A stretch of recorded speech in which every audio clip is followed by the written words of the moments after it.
When I joined this organization, everybody told me it was going to be amazing, a wonderful experience. It wasn't. The first half of my first international experience in it were probably the most difficult 2 weeks of my life. I be the genie.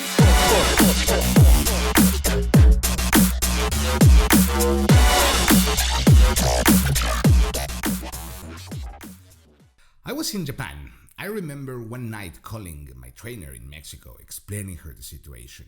I was crying, and I was crying a lot in desperation. I didn't know what to do. After probably 1 or 2 hours of talking with my trainer, we finally came up with a plan.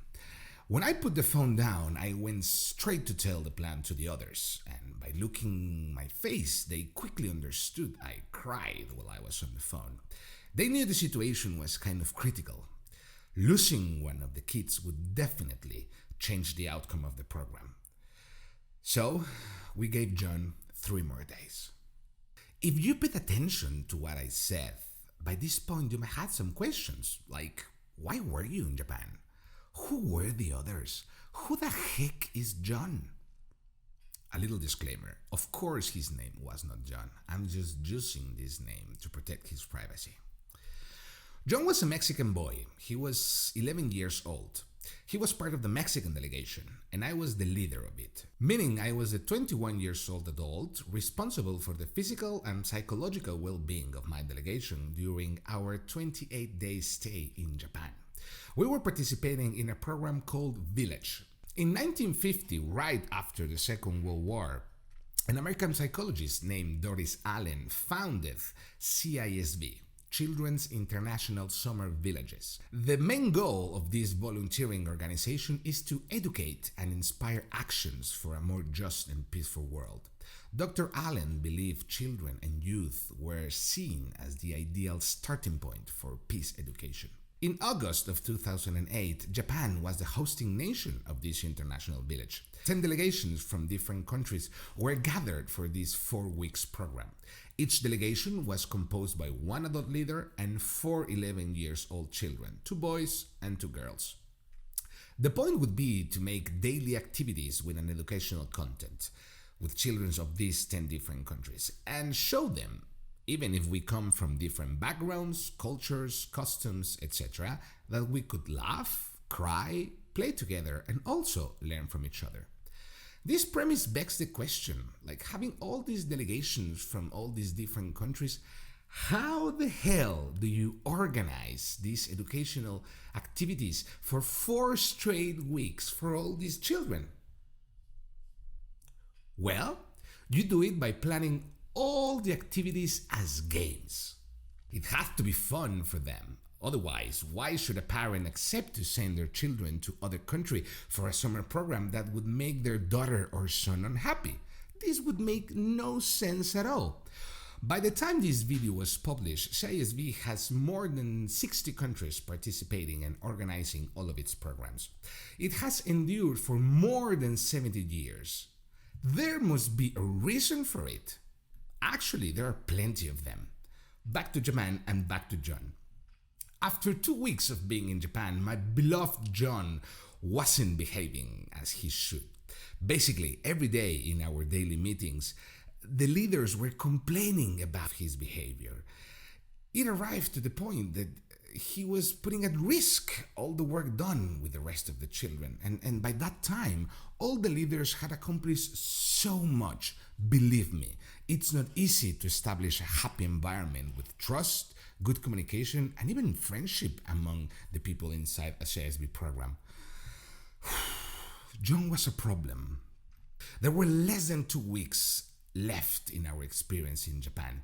I couldn't allow one member of my delegation to ruin the experience of the rest of the children. We needed to fix it, and fast. All the adults agreed in giving John 3 more days to change his behavior. If he didn't, he would be sent back to Mexico. After 2 days of my dramatical call with my trainer, something magical happened. John changed from being an element of risk, an example of bad behavior, to one of the most charismatic and appreciated participants in our village. So What happened? Well, John found a girlfriend. John wanted all the time to impress his new girlfriend in a positive way, of course. So, as you can imagine, John did everything in his power to do so. In the process, he even became a good role model for other kids by sharing interesting insights during the debriefings of our activities. And for the rest of the program, we didn't have a single issue with him. If I should have known. What happened with John is just one example of all the things that we needed to deal with while we were there.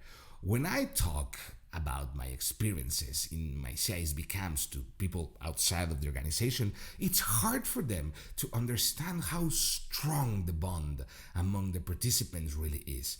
People often cannot believe that in 3 or 4 weeks, the participants in a CISB program would build such a strong rapport that most of them would be crying by the end of the program. People cry because they don't want it to end. People are genuinely suffering because they will be separating from their new friends.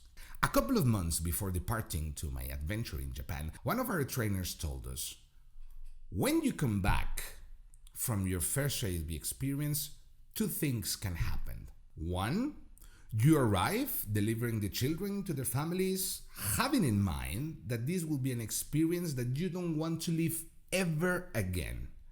Or 2, you will stay in CISB for the rest of your lives. I mean, it's been 14 years and I'm still volunteering in CISB here in Italy. My experience in Japan showed me powerful ways to understand the diversity and to expand my horizon in a cultural and a personal level. What it's unthinkable to do in your country might be normal to do it in mine. And that might be okay. Living for almost a month with people from different countries made me appreciate our similarities and value our differences. My CXB experience took me out of my comfort zone and made me grow. What happened in those 4 weeks in Japan changed my life forever. It genuinely showed me we should strive for these kind of activities to improve the awareness and the education of all human beings. If you think the adventure was interesting with the participants of 11 years of age, wait until I tell you what happened with the adolescents of 14 and 15 years old. I will tell you these stories in another video. If this is the first time you stumble on this channel, you should watch the first video in which I explained why I created it. I think you will enjoy it. Subscribe now so you won't miss anything. I see you in the next one. Ciao!